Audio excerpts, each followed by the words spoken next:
Hello everybody, welcome to 10 Minute Tuesday. Today is another Tuesday. I can't remember what episode this is, but it says it in the description. I have brought my friend Lacey. She is here to answer a few questions, and I thought it'd be helpful for those of you who did have some questions, and also we're gonna dive into a little bit more of what she's learned over the few years when she is doing furniture, painted furniture, and she also owns a brick and mortar shop.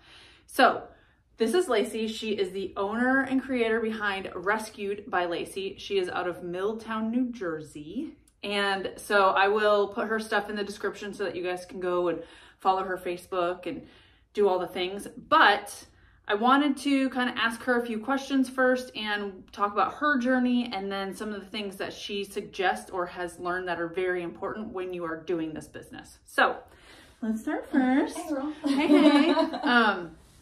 So I guess one of my questions, well, let's back up. Let's talk about how long have you been in business? Okay. Because I know a lot of people are artistic, so you know, I'll let her tell you a little bit, but she went to the Berklee School of Music, so she's an artistic person, period. She has that in her soul anyways. So whenever people always ask me, when did you start creating? I'm like, really? I've been, yeah, like I've been artistic my whole life, but like, so I want to just get into the furniture part of it. So, you know.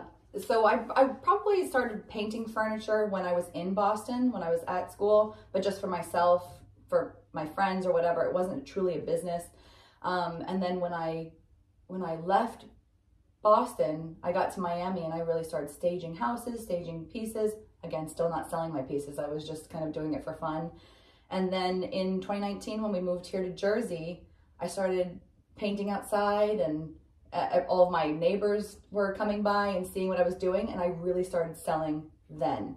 I really kind of focused in on making sure that everybody was like my neighbors, whatever they wanted and things like that. So I really started selling a lot in 2019. So kind of like during the pandemic was really when you like upped it. Like, all right, let's start selling this stuff. Absolutely. 2020, when the pandemic happened and everybody was looking at all their stuff in their homes and they were like, I don't want any of these pieces around, or it's too dark for me.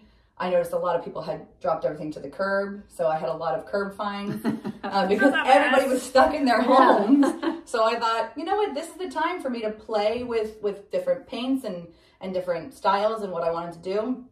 So in 2020, it really took off, and I really started selling around the neighborhood and even further than that.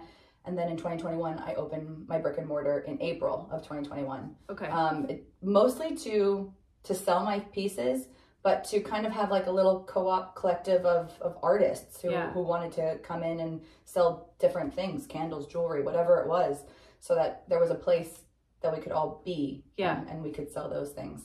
So would you say that, because I already know the answer to this question, but I'm going to ask it anyways. Would you say a huge portion of your business is doing commissions, or what some people call them commissions, custom work? You take someone's piece, or maybe she has a piece and she does it how they want to do it. Yes. That's a huge part. My bread and butter is commission. Okay. The fun stuff is just for funsies, and I hope that it sells, but my bread and butter is commission. It is putting myself out there in the universe.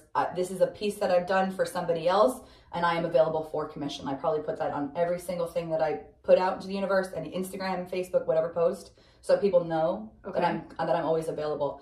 But I always take on people, my clients bring me a piece, or I'll go to their homes and I'll paint their piece, or I have a whole stack, as you've seen, of inventory. Jelly over here. Like 50, 60, 1,000 pieces of furniture that they'll come in and they'll say, I like this, and then I'll paint it to whatever they are requesting. So I have a couple questions for you that I've, like, in my head, I remember people in the comments asking questions. So one of them is people ask, where do you find furniture?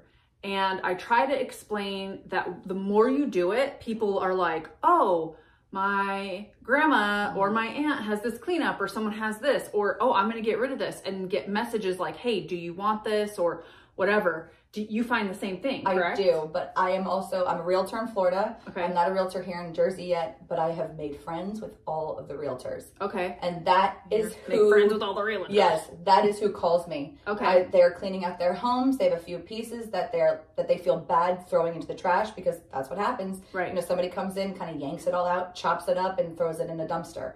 So they'll call me. They know, especially here in Milltown, they've been so kind to me that they'll call me and they'll say, I have these few pieces that I want you to look at. They'll send me a picture, whatever it is. And I will go pick it up. Sometimes I do come to the shop in the morning and there are things that have been donated. Yeah. Which is so sometimes kind. you're doing them a favor too. Like you think you're like, oh, I'm afraid to ask them, but you're doing them a favor because they don't have to pay someone to come get it. And they don't have to pay, but they don't the weight of the dumpster. That's how you pay. Oh, right. Right. So they're paying less money because I'm taking a few of the things off their hands. So it does save them in the long run. Facebook Marketplace is always a great freebie place to do. And bulk trash day every third Wednesday here in Milltown. Okay. I will just Lacey's drive. like, don't come here. I will drive don't a truck come around, here. but they're mine. No. Yeah. She's like, oh, I mean every second Wednesday. Yes. Every second, it never. no longer exists. So that's a really good point. So, and kind of like get out in your community and, you know, befriend people and befriend realtors, or, you know, always carry business cards around with you. So that way you can kind of explain to people, if you like on Facebook Marketplace, right? I can say for me, because I just moved to Maine, there was a lady who I went and got stuff from, and then I gave her my contact information, and she reached out to me afterwards and was like, would you like this piece, this piece, this piece? But don't be afraid to tell people what you do. Yeah, what you do. And, you know, I used to be very guarded with that, because I would always feel like I was going to offend. Yes, and I always felt like I was going to offend somebody. So I kind of always held it in, that I was like, I'm going to take this piece and I'm going to slap some paint on it. Like, I'm so sorry. And now I'm like, this is what I do. I'm proud of what I do. People know who I am now in this community, and so they're like, I want you to take this and I want you to paint it. And as you get your name out there and there's more people who know about you, I get emails constantly of, my mom has this house with this piece and can you come pick it up? So the more that you get your name out there, just like that, by throwing your business card around, and people will start to kind of make that happen for you. So someone had asked about like contracts, and so here's the thing. I never want to actually put a contract out there, because it's not, I can't give another business a contract and tell them to use that. I'm not a lawyer, whatever. But you can make your own contract. And so we can give you some ideas of things to put on a contract when you're doing commissions, because that is number one. Even if it feels too businessy and whatever, remember I told you last time, you need to stick firm. And what a contract does is it not only protects you, but it also protects your client. You know, say something happens to you or whatever it is. So I guess because, you know, you are doing so many commissions and you've learned a lot over the years. And I know that we were talking about this, how you've kind of added stuff in that you've learned along the way, and that's okay to do that. Because you learn, right? What are some things that you think are important in a contract? Okay. The biggest thing is a contract. I will not do any business with anybody, especially if somebody's bringing me their piece, if I'm going to their house, whatever the case, or they found something in my inventory. I will not do anything without a contract, because it, as you said, it protects you, it protects them, it protects the piece of furniture. You know, even if they wanted to pick it up in 2 weeks, whatever. So the way that I look at it is I always add an estimated price. I don't ever put, I will kind of come up after doing this a lot. Say you have a 3-drawer dresser, and you always think, okay, the amount of time, effort, material, everything, I'm thinking $250 to $300 for that piece. Right. One color piece. Right. I will write that it's an estimated cost, because I don't know, what if there's a drawer that I need to fix? What if I need to add primer? What if there's all these extra things that you don't know about until you're in there? So I always write the words estimated. Do you explain that to them too? Yes. Okay. And it is very bold, big, estimated cost. Do you put it at a one price, or do you put estimated cost $250 to $300, or do you do estimated cost $250? $250. Okay. And then I'll always write my supply. So I have a section that says supply, and I'll say primer, paint, top coat, brushes, sanding pads, whatever I think is going to be in my supply list, I'll write that all there, and then I'll say to be determined. Okay. So that they know eventually that this estimated price down here is not going to be 100% reflecting the final cost. Right. What if somebody says, can you give me a better roundabout price? Like, how much can I expect it to go over, or something like that? You know what I mean? Because there will be people that are like, oh, another $20. Right. I will always try to stay within a $50 to $100 range. Okay, and do you tell them that? I do. Okay, so then they can at least plan, right? Verbally. I'm not writing that down. I'm telling them verbally. Right. But I will also have conversations with them. I don't send pictures. Not throughout the process. Process. I don't either. I used to. It stresses me out to the max. Yes, I don't send pictures, but I will talk to them throughout the process. And okay. Like if I have a stain or something that won't come off, or it's not the way that I wanted it to, or it's taking the stain differently, whether I use the preconditioner or not, if it's not taking how I want it to or how I wanted it to look, I will call them, I will tell them, I will explain what's going on, and we will have that conversation. The other big thing that I write in contracts is exactly what I'm doing.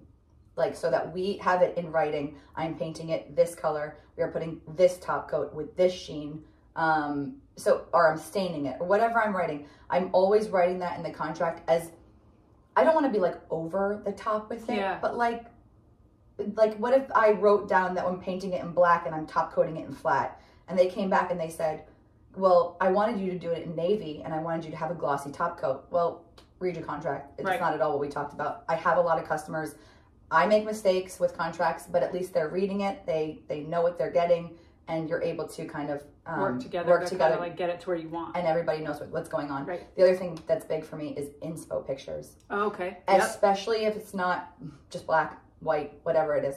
If they want me to do like a faux pottery barn. Yeah. Pottery barn. Yeah, because finish. sometimes they're like, I want a pottery barn finish, and you're like, that's not Pottery Barn. That is some other company. Right. Like, but in their head, because I always say it's not that they don't know, it's that in their head they think that's a faux Pottery Barn finish, but really it's like something from IKEA, and you don't know that. Yes. So inspo pictures are huge. They're so important. Or if they say, I mean, some people will let me go crazy. They're like, they'll come to the shop and they'll pick out 3 greens and they'll say, do whatever you want with that. Right. They want it boho. I'll put the red first and then I'll do the greens over the top of it to make it fun boho. I love sometimes when my customers are like, here's my colors, have fun. How do you put that in a contract?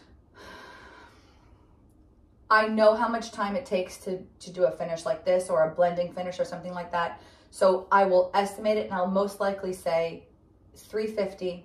I know that that's my final, but I don't know how much in cost of supply. Okay. So I'm still writing estimated $350, but maybe $50 of supply. And people will ask me, because I do charge them for my paint. I'm not, that's not part of my price. I still have to. Or business. Yes, you still have to purchase those things. So I always add those as my supply in the end. Okay. So if I had to ask you, what is one thing that you charge more for? Like, you know this answer. Yeah, I do know this answer. So that's what I'm asking. What do you charge more for? White. Painting white. It is. She's a tricky beast. Yeah. Because you don't know what you're getting with white, because it could be perfection when you paint it. Your 2.5, 3 coats are looking lovely, and then you put that top coat on there, and it's pea stains, aka tannins. Pea stains. I prefer pea stains. Yeah, pea stains. It's tannins. It's, I mean, everything that you thought that you had covered. Yeah, you did the prep. You did a prep. You did a primer. You did the. You never know. I have literally done it, painted over the top coat, walked away, and it may not show up right away. Yeah. It may show up the next day, and you're like, oh my gosh, this stinks. So you have to go back in with another primer, with sanding it down, making sure maybe there's white shows up so many nooks and crannies and cracks and everything like that. So white, I will always charge for maybe a piece like this of this size, $200 to $250 more. I will, and I don't apologize for it. No, white that's is very the common. hardest. Yeah. White is the hardest color to paint. Yeah. Okay, so if you had to give people one tip of advice when they're starting and getting into their journey and all that stuff, whether you make this a business or not a business, just something, you know, because you don't know down the road. You might start painting furniture and down the road decide you want to have a business. Usually people don't come in and go, boom, doing a business right now. Don't know what I'm doing, but I'm doing a business. I haven't even put brush to furniture, and I'm going to start that business. Doing it. So even just starting, not even just when you're doing a business, what is one thing of advice you would give to just people who wanted to paint furniture, I guess? Make all the mistakes. Yes. Make all the mistakes. So try all the things. Try it. I don't want everybody to be yes people, because no is a full sentence. No is a full sentence. It is a full sentence. But if you have somebody, or if there's something that you wanted to try, do it. Yes. Make the mistakes. Step back. Kind of collect your thoughts, where you're going. I have people that come into the shop all the time who buy, and they've never put paint to furniture, brush to furniture. And I always say, and I'm like, what's going on? Because there's clearly a block. Like, why are you not just getting in there? And they're nervous. They're gonna make all the mistakes. Try, just go for it. Even on something small, something tiny, like a side table. Like a side table. And it's just a tiny, like nothing. It's not going to bite you. No, it's right. Not. So like if a piece of furniture, even a tiny little small side table, or even get a piece of wood and like try to do some stenciling or something like that. Right. It's not going to hurt you to do it. It's not going to implode. Right. So like, and I always say, it's just paint. It's just paint. It's just paint. You're just having some fun throwing some paint on there. If you hate it, if it's bubbled, if it's done something, it's crackled, it's not the way you want. Give it a little sandy sand. Yeah. And keep going. Yeah. And the thing that you'll learn is when you do all the things, you learn how to fix the mistakes when you do all the things. Absolutely. I mean, you teach, I teach because we've made all those mistakes. Yeah. I'm able to say, oh, this has happened to me before. This is how I'm going to fix it. Yeah. And you know, the thing is in the process, even if I'm teaching somebody in person or on video, if I make a mistake, I'm totally fine with it because it's real life.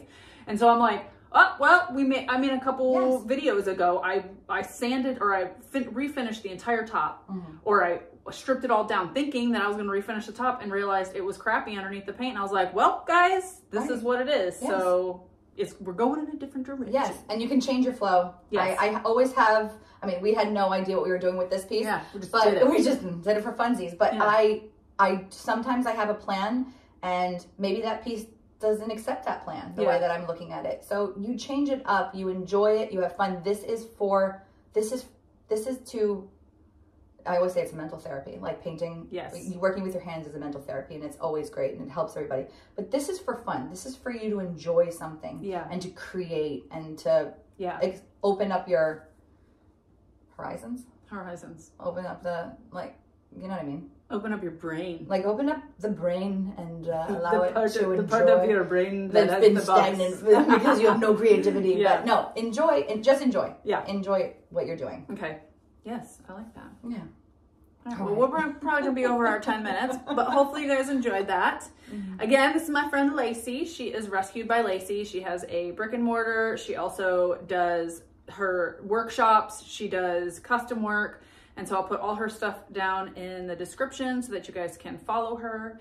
Thank you. Aww. Thanks for putting yourself out there. Oh, that's for having me. Tell me. What? What did you say? Oh, that's another thing? Oh, put yourself out there. Yeah, put yourself out there. Yeah, Crys'Dawna has been trying to get me to be on camera for a year and a half. Yeah, she just videotapes her hands, and I'm like... I do, like, just the hands. But she has beautiful hands, and they're always, like, nicely painted, but I want to see you! She wants to see my face. Yes. So this is my face. Yes. All right, everyone say it in the comments. Lacey, put yourself out there more. I'll do it. Okay. I'll listen to you. Yeah. All right, guys. I will see you next week. Have a great day. Happy creating, and bye.